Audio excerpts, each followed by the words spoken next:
We're going. Hello, If I give you a everybody. chance, you'll say no. Hey, everyone. Oh, you didn't even pretend. I know I don't.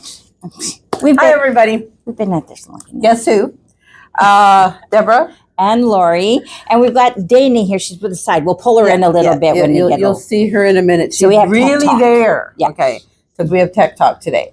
And we're coming to you from Surrey, Yes. Tom Sony for Weekly Dose. So just in case it's your first time tuning in, because we are getting newbies. So It's amazing I don't know how the word's much- getting out there, but it is. how it's growing so Yeah. much and stuff like it. We're having a lot of fun. It's kind of funny. I sent you, Deborah, a little thing the other day. It was like, me and my coworkers, we have so much fun and we're just so great, getting along. We really should have, a YouTube or an internet presence and stuff like that to share the joy. I'm like, why didn't we think of that? Yes, and who was that brought that up? Who made that idea? You did. I know, and I was, okay, so that's why I sit here now, because, I got bullied into it. You bullied yourself into it. If you didn't come up with the idea, it wouldn't happen. This is very true. Very true. So Yeah. anyway, welcome. We have some announcements. We do. And we have a couple of classes we're going to talk about, and then Dana's going to take over with Tech Talk. Haven't even got a clue what we're talking about today. It's really good. Oh, cool. Okay. When is it not? I know it's always beneficial when one of the techs comes and has something to say, because We learn how to use our all machines. learn. It's not for your benefit, That's really. right. It's for ours. We're learning. We just don't let you know when we. Oh, I didn't know that. Our Okay, face a is couple of going. announcements. The demo sale is still on. Want to let you know that there are some higher end machines in here.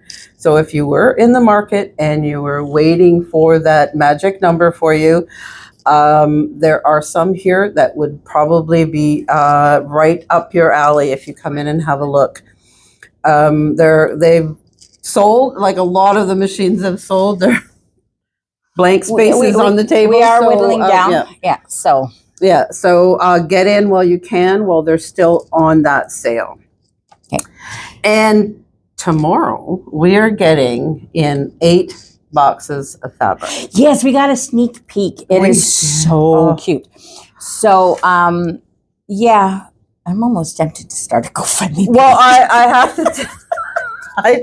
There is some Lori really desperately cute needs stuff. some fabric. And as soon as you see it, your mind starts working. Right? Oh, it But is. There's a new panel coming in, and I'm yes, like, oh, yeah, and the basics. There's some really cool, beautiful basics coming in. They're absolutely lovely. So Addie, my daughter, she's now working here a bit in the office and do cleaning or whatever. I think my love of fabric is rubbing off on her, because she was sitting there beside us and she goes, "Oh, and I need more dice bags. I want this one and this." No. And guess who sews the dice bags? Yes, I need more I projects. do not understand these Dungeons and Dragon people. I don't. I don't either. For Macy's birthday a year ago, we did a family game, and Addie and those guys tried to teach us, and I'm like, I do not get it. they just told us what to do. So we probably lost really bad because they set us up to lose bad. It's like whatever. I think it's one of those things you had to start young. I can remember this was from back in the 80s, Dungeons and Dragons. Oh yeah, it's been around now for a long time. It's big time. Yeah. St. Patrick's Day fabric, and you got to see it. this So we is have some already fabric here. behind us, and there is a panel. I like this panel too, so I think I might need this panel. I think I'm becoming addicted to panels. They are fun. They are fun. How to see this? Just straight. But isn't it cute? What does it say?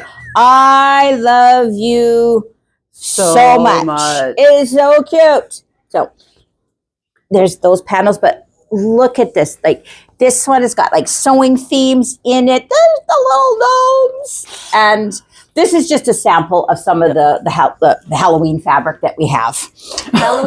Halloween. Okay, just Okay, she's either Blonde. really, really slow or rushing the year. slow. Okay, alrighty. So upcoming classes, Stitch and Chatter tomorrow, in-person class. Yes. In the morning. So in the morning for Surrey here, Saturday is out in Chilliwack, and then evening one, the Zoom one. It's going to be fun this year. So this year, what we're doing, in addition to the block of the month through Kimber Bell, which is Mistletoe Mystery. This one, if you haven't seen it, it's a really cute Christmas tree. It really is. It is really nice. Very nice. We're going to talk on different topics each month, kind of focusing on a technique, on how to kind of expand it a little bit more and kind of think outside of the box. We may look at some different types of mediums to work with. And again, expanding those out of the box. And so, it's going to be, and then we'll show you some of our favorite patterns that you can maybe pick up that kind of will tie in with what we're talking about. So we've got some really good ones this year. So it's going to be fun. Good. I'm just going to, we'll jump to Country Folks classes. Beginner quilt class, there's some spaces left, not many. It begins January the 16th. So if you wanted to get in there, you'd check the picture of the it should be on the picture of the quilt should be on the thing, or go in and check it out in the store. They're all of them are beautiful. And I love Serger them. level 1 in Chilliwack begins on January the 28th, and level 2 is February the 4th, and they're both morning classes. Here, Serger 1 starts January 21st in the morning. There is a 1:31, I think. I could be wrong there. Check the calendar. You check the calendar, please. Yes, because like I'm writing down and then I go, oh, I don't know. Was that right? The Charming Bag class, a very popular class. It is. I love that bag. Many times. It is a two-parter, and first class is January the 22nd, and second one is February the 5th. Serger level 2, 1 and 2 we have on the same day. One right after the other. And Lori has another one.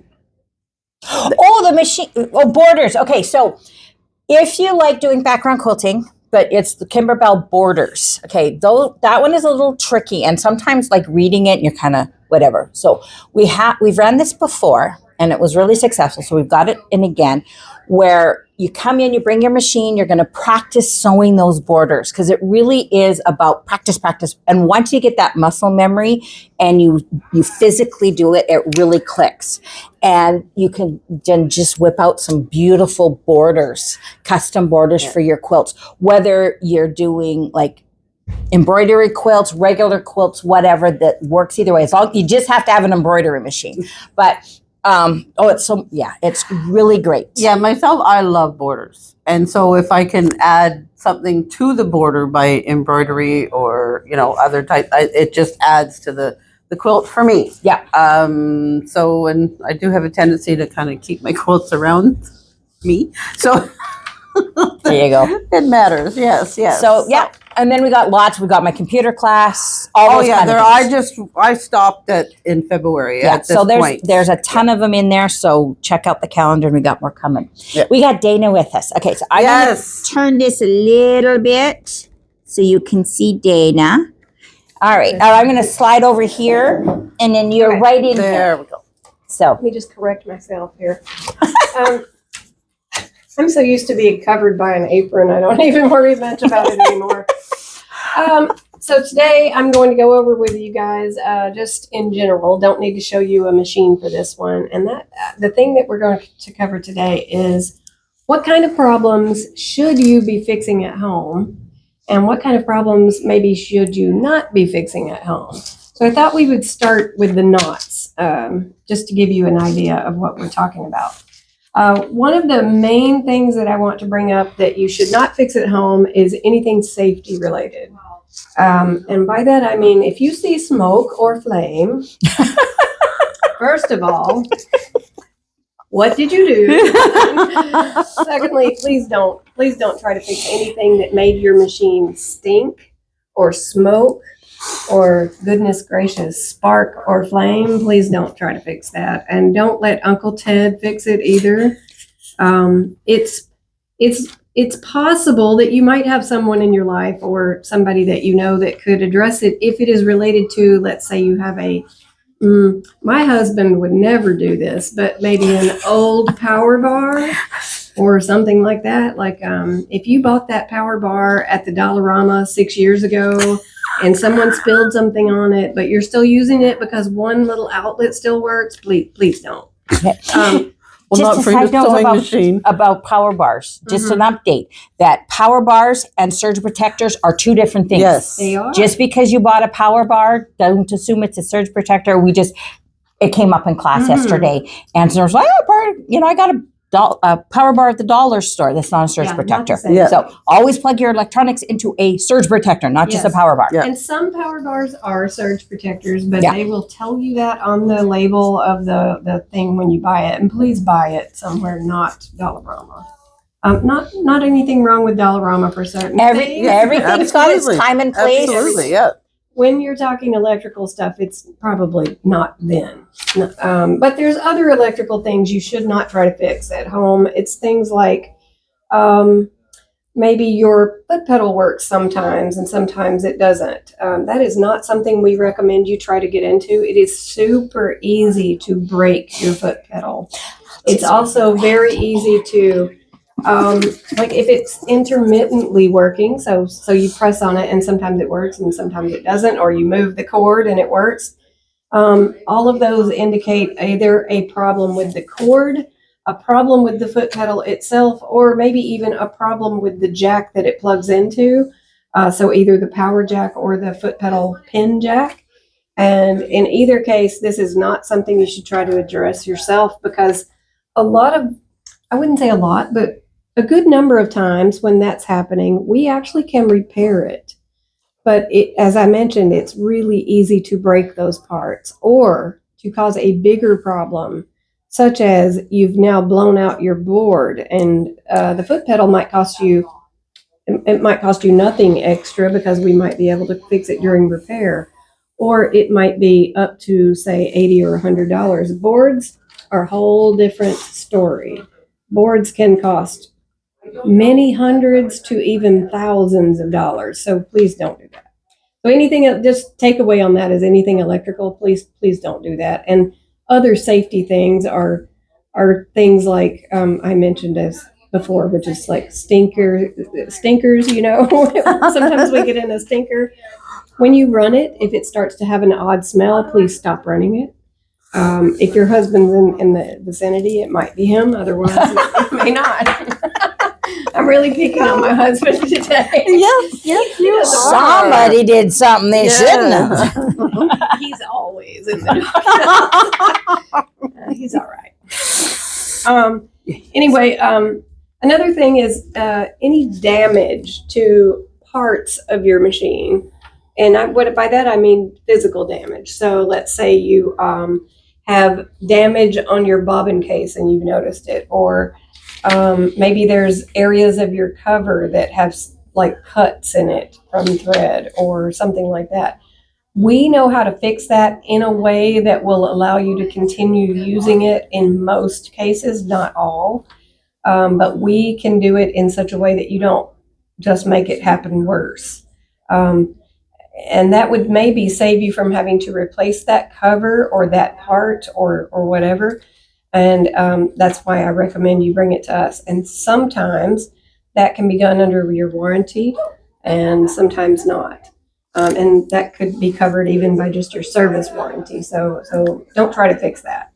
Another one would be heavy things. So by heavy, I mean if you try to turn the hand wheel and it's really heavy, or you try to run it with your foot pedal or the start button and it just is very sluggish, or even might give you an error.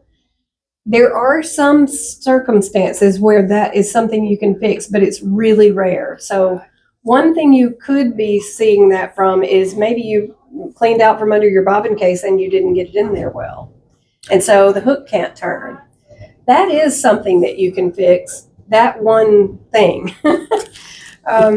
All that means is you just need to take your needle plate back off and fix your bobbin case, put it in there correctly.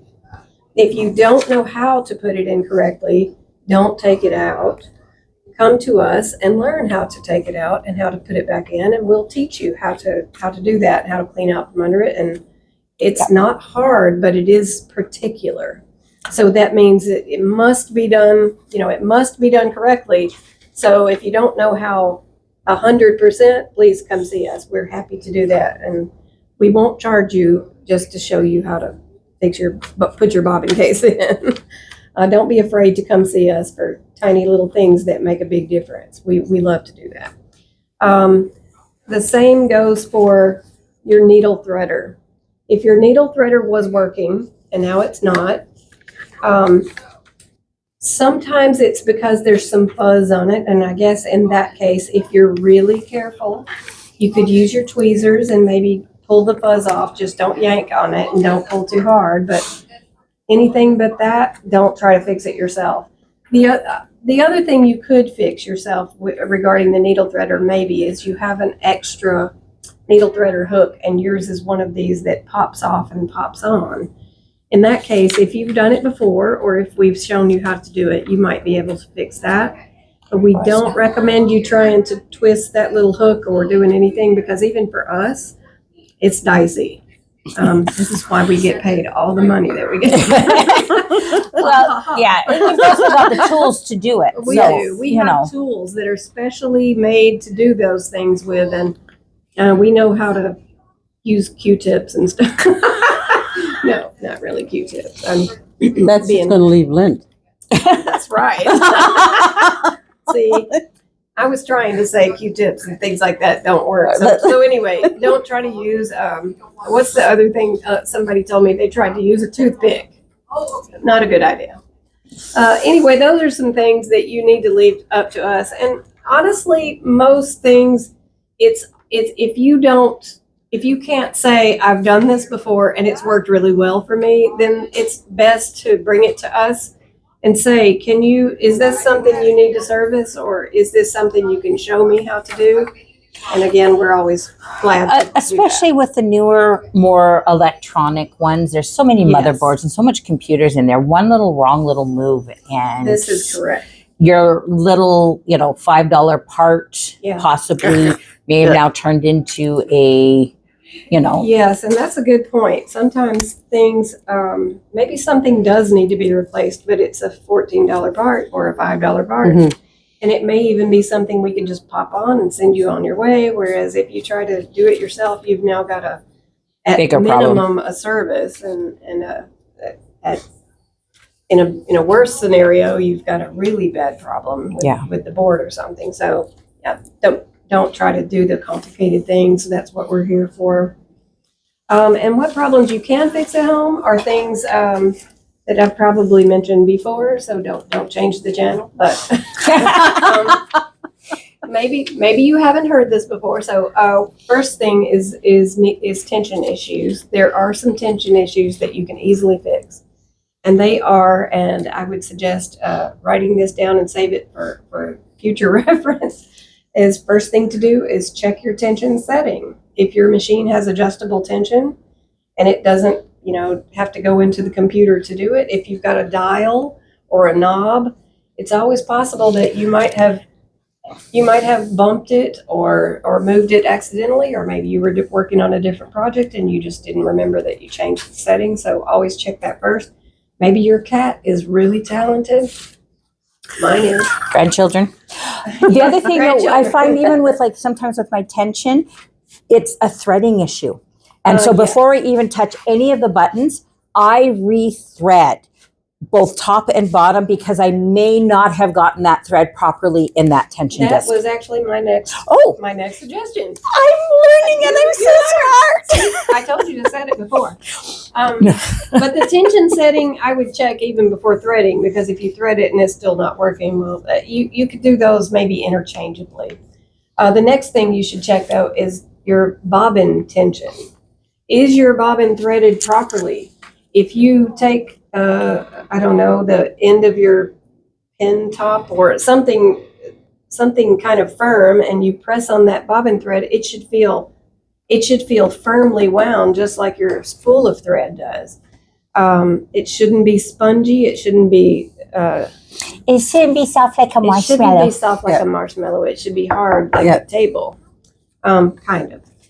And it should be well wound. It should be neatly wound. All of the things that I mentioned are important for tension, because when the top thread pulls against the bottom thread, that tension from each needs to be even. And you can imagine if it's loosely wound or it's kind of jumbled in there, it doesn't have consistent tension, and that's important. Another thing that you should check if you're having tension issues is there something stuck in your tension that should not be there? The only thing that should be there is just your Thread? your one thread. Or maybe if you're working on Your two, cat. maybe. Yeah. There should not be little balls of thread or lint or other things stuck in there, and you can just Your take machine should not be coughing up hair no, lint. it should not. You can take a small screwdriver, a flathead screwdriver, or something like even like a butter knife, and you can usually, if your machine has discs that cause the tension, you can usually sort of twist it one way and just look in between there, maybe with a flashlight, especially if you're like a little bit older, like I am. Just so that you can see in there. Yeah, just not careful not to go in too deep. Don't twist it too far or go too deep, and don't do it with anything sharp. But definitely look in there. And I'm guessing probably the next thing that I maybe should have said on the do not do side. But when you're addressing tension issues, don't be tempted to adjust the bobbin case. That is. Even though the tension issue seems to be on the bottom, it is not the bottom that is the problem. It is the top. Once you start messing around with that tension on that bobbin case, you will never, ever get it back. Sometimes, especially with front load machines, there is an issue with the bobbin case, but it always best to check. You always adjust the top first. And then if it is the bobbin case and you're not a 100-year-old pro at doing the bobbin case adjustment, bring it in and we'll help you with that. Yeah. And the next thing you can fix at home, and the last thing that we'll talk about, is needle issues. Needle issues are also very popular to have. Some people I ask, when's the last time you changed your needle? And they say, oh, about never. Or they'll say, oh, I have no idea. And I know that you probably need to change your needle. Needles should be changed every 8 hours of sewing, and that means not that I put one in yesterday and it's now more than 8 hours ago, but I literally have sewn for 8 hours or more, or one big project. So if you're making a bag, you want to put a new needle in at the beginning of your bag, and you want to change it before you do a different project. It takes longer than 8 hours, like that quilt that I started back in 1999. Don't say, oh, I started this project back then. I literally have one. Oh my God! So do I. It's in pieces. It's a millennium quilt. So Yeah. With embroidery, though, I do change my needle a little bit more often than the 8 hours, especially if I'm sewing through different mediums like glitter sheets and those kind of things, because they will dull the needle faster. Mhm. And that makes sense, because with embroidery, your stitch count is going to be a lot higher than if you're just sewing. So that's the number of times your needle goes in and out of the fabric, and thread moves through it. That's kind In of that 8 hours, that's a lot. in that 8 hours. That's a lot. And way that you can tell that you're having needle issues is obviously if you're striking things, like your needle hits the plate, or it hits the bobbin case, or gets jammed in the fabric or something like that. Okay, those are all potentially needle issues. But also, if your thread is shredding, that could be due to some sort of damage on something, and sometimes that's the needle. Yep. So changing the needle is the other thing that you should always, try to address at home. Everything else, Tom's is here for you, and that means that Joel and Money and I are back there just working really hard. Sometimes Tom is working really hard, and sometimes he's not. Sometimes he's not here. Sometimes He's not. working That's right. outside. So don't. He's get all mad. over the place. Yeah, but My yeah. boss is a great boss. Yeah. But sometimes he's like not even here. That's what I meant. So we're almost always working really hard. Exactly. Tom is such a popular man. He's all over the place. He's not here because he's working on site now, and so that is a thing. And also, maybe I'll mention this now, If you are sitting at home working on a really big machine and you have not brought it in because you can't bring it in, and maybe you're of a more advanced age or you've got a disability, I'm not even making any jokes here. Absolutely. Or maybe you just don't want to pick that thing up, and I get that too. We now have a pickup service and a drop-off service. So if you want to do that, just give us a call and ask about that. And that does not mean you can't get your machine serviced. It means that you can now take advantage of a new service that we have. It isn't always, it isn't usually free. No, there is there is a service charge to cover, but it's not unreasonable. It is based on distance and effort and how many people do we need to pick it up. But it is much better to pay that fee than to not get it, not have your machine working. And I utilized that last night. Mine was picked up last night, and it'll be delivered back to me because I can no longer. I can move it from one table to the other. Well, one of the machines I can move. Careful. But I could, like, when I got it to the car one day, I had to put it down on the sidewalk. There was no way I was going to be able to pick that up. Nope. If that gentleman hadn't walked by and say, "Can I help you?" it had still been sitting on the sidewalk. I'm glad somebody came by. Yeah, me too. Anyway, that's a new service that we have, and I just wanted to mention that really quickly. So that's another reason that you don't have to fix all your problems at home. That's right. Yeah. So thank you so much. Thank you. Thanks for coming back to work. Yeah. And that is if I still have a job after calling Tom out on not being. He won't have heard it. No, not yet. All right. Okay, Tom has to actually find time to watch. So yeah, that's right. Yes. He's been so busy, crazy, all over the place between the 3 stores, between service calls, between all of this stuff. It just, it's. And regarding having my machine picked up last night, when I went home, he came and he picked it up. And I was telling Carrie, it was only gone. Had been gone for a couple of hours. And I'm sitting there going, oh, I could be doing this, or I could try that pattern. What is it about your brain that tells you you can't do it? Because the machine's not there, but oh geez, all of a sudden I want to do it. Right? Yep. Like I don't know what it is about the human brain that does that to us, but it really you're did home it last night. And you're tired, and you're like, oh, I'm just too tired to sew or whatever. And then you're out somewhere, and you're going, I could be sewing. That's right. It's so very true. Oh my goodness, the human brain is absolutely phenomenal in most ways, and then in other ways, it's like it is working against us. Like it is. Anyway, I think that's it. I do believe that's it. Tune in next week for the next episode. I have it on my list of what it is. I'm not going to tell you. You have to tune in to find out what it is, but it will be interesting. Got to tell you that. What are we not interested? I think we're always offering insightful pieces of information or cheap entertainment. That's right, cheap entertainment. That's everyone gets something from it. Yes, absolutely. Like I don't know about the rest of you, but I watch sewing videos on the regular. So, so we're good. It's just one of those things. It's what we do, and it's what keeps my mind active and looking at some of that new fabric that's coming in. I already know what I would do with some of it. So I'm actually thinking of another class to teach. So speaking of that, okay, so how we have our goals, and I showed Macy's quilt that we need to finish. So we had our Clear Blue Tiles class on Saturday. I got half of the blocks quilted.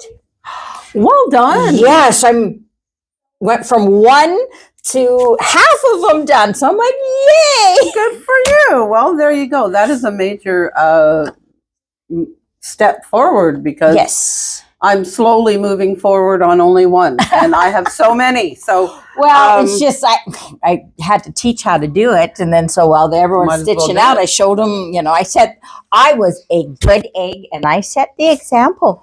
Good for you. Oh. So So Okay, we're going to say goodbye now. Okay, bye. see you next week.